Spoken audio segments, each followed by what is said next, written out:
Item Number, SCP-176. Object Class, Euclid. Special Containment Procedures. SCP-176 is contained on-site under the cover of industrial chemical contamination. Any civilians attempting to enter SCP-176 must be detained. Multiple high-speed cameras are set up within the observation room and linked to continuously running analysis computers. If any deviation is observed in the recording sequence, all recorded data must be immediately backed up and senior staff notified. Description: SCP-176 is an abandoned chemical factory situated near. The building consists of a factory floor and an observation room on the second floor, separated from the main room by one-way mirrors. There are 3 entrances to the building. A 3-bay loading dock whose doors have been welded shut. A ground floor employee entrance. A second floor observation room entrance accessible via a metal staircase on the north end of the building. When the main building is entered via the loading dock or employee entrance, no anomalies are observed, merely an empty room in severe disuse and disrepair with a small amount of metallic debris consistent with a stripped-down, abandoned factory. The inside staircase leading up to the observation room is missing and inaccessible, and so far every attempt to enter the observation room via inside the factory through the access door or windows has failed. When the observation room is entered via the second floor outside door, a factory observation room consistent in disuse and disrepair to the rest of the building is found. However, when the factory floor is viewed through the observation room windows, the anomalous property of SCP-176 is visible.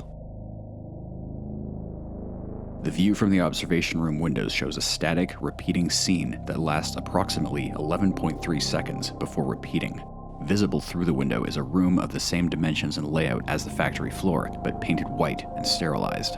Set up in the middle of the room is a huge electronic device of indeterminate function covering at least 50 square meters and extending approximately 2 meters in height at its highest point.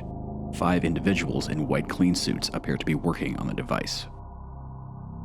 Approximately 5.9 seconds into the scene, the employee entrance door bursts open and 4 individuals wearing black tactical armor with no identifying marks or emblems enter the room and open fire on the research personnel.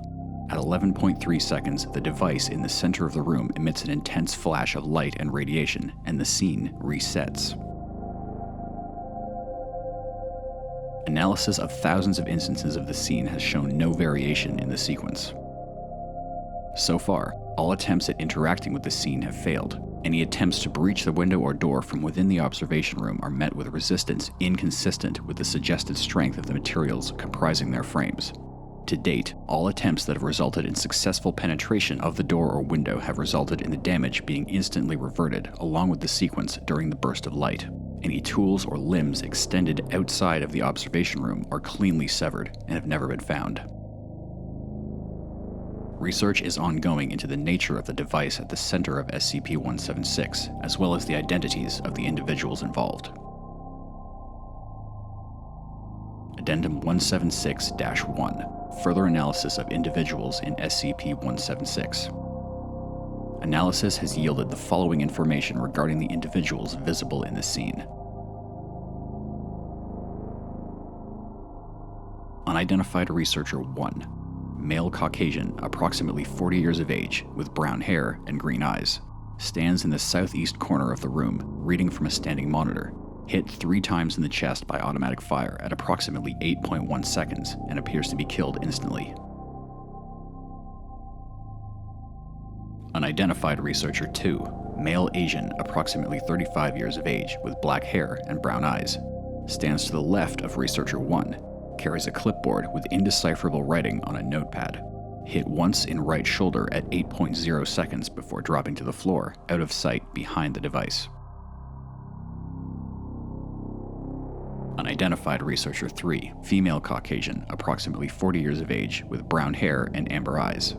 Sits at desk in the southwest corner of the room, working at a computer station.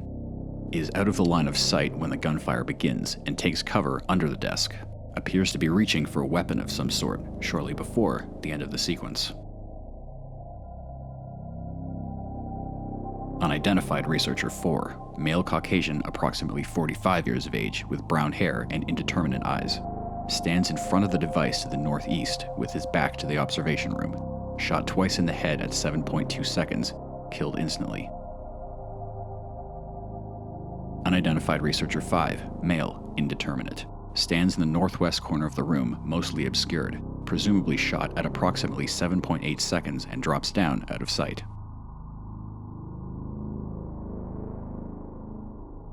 Unidentified Assailant 1, male, indeterminate, wielding a suppressed M4A1. Enters first, shoots Researcher 4 and Researcher 5, then moves towards the device. Unidentified Assailant 2, male, indeterminate, wielding a suppressed MP5N. Enters second, turns left, and shoots Researcher 1 and Researcher 2, then sweeps toward the southeast. Unidentified Assailant 3, male, indeterminate, wielding a suppressed MP5N. Enters third, turns right, and moves under the observation room. Unidentified Assailant 4, male, indeterminate, wielding a suppressed TMP. Stays at the door, covering the others.